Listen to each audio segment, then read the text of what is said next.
ઓમ નમઃ શિવાય। આજે વ્યાસપીઠના વક્તવ્યથી ઘણા બધા લોકોને બહુ મોટી ઠેસ પહોંચી છે, એમાં ખાસ કરી કોળી ઠાકોર સમાજને। મારો કોળી ઠાકોર સમાજને કહેવાનો કોઈ ઈરાદો નહોતો। મેં ખાલી એટલું કીધું કે સાધુ બ્રાહ્મણની દીકરી એમને હારે લગ્ન કરે એ અયોગ્ય છે।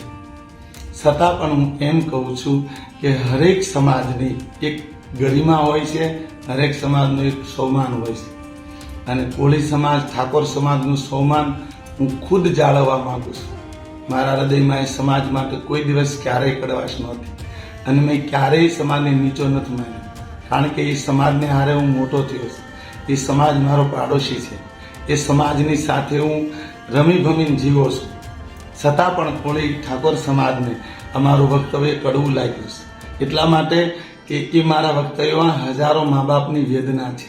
પણ તમારું જે નામ લીધું ને એ કાયદેસર મારી ભૂલ છે, અને એ ભૂલની ક્ષમા માંગતા મને એક હૃદયથી દુઃખ થાય છે કે હું હરેક સમાજને ચાહું છું, હરેક સમાજ મારું, હું જેને મારા માનું છું, અને છતાં પણ કોળી સમાજને આ વાત કડવું લાગ્યું, અને છતાંય મારાથી ભૂલથી બોલાયું છે।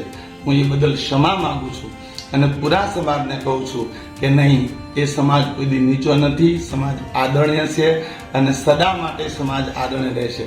મારો તો પાડોશ છે ને મારા તો પરિવાર છે, મિત્ર છે, એટલા માટે સમાજને કોઈ આટલું બધું દુઃખ લગાડવાની જરૂર નથી। છતાં પણ દુઃખ લાગ્યું છે સમાજને, એ બદલ હું રાજુ બાપુ શિવ કથાકાર બે હાથ જોડી પૂરા સમાજ આગળ ક્ષમા માંગુ છું કે મારા વક્તવ્યમાં થોડી ભૂલ થઈ છે, એ વક્તવ્ય બદલ મને સમાજ ક્ષમા કરે। કાલે વ્યાસપીઠેથી પણ હું કહીશ કે સાધુથી પણ આવું ન બોલાય, પણ સમાજની વેદના એ સાધુની વેદના છે, એટલે ક્યારેક વેદનામાં ભૂલ થાય, મારી ભૂલ થઈ છે, હું કબૂલ કરું છું, અને પૂરા સમાજને આગળ ક્ષમા યાચના કરું છું કે એક સાધુનો દીકરો જાણી, એક સમાજની વેદનાને જાણી મને ક્ષમા આપે। દિલથી બધા આગળ ક્ષમા માંગુ છું। એ સમાજ આદરણીય છે, આ ધરતી માટે કોઈ સમાજ નીચો નથી, અને કોઈ સમાજને હું ક્યારેય નીચો કહેતો પણ નથી। દરેક કોળી સમાજ ઠાકોર સમાજને મારા વતી વંદન, મને ક્ષમા કરે। હું એક રાજુ બાપુ વક્તા તરીકે નહીં, એક સાધુના દીકરા તરીકે ક્ષમા માંગુ છું।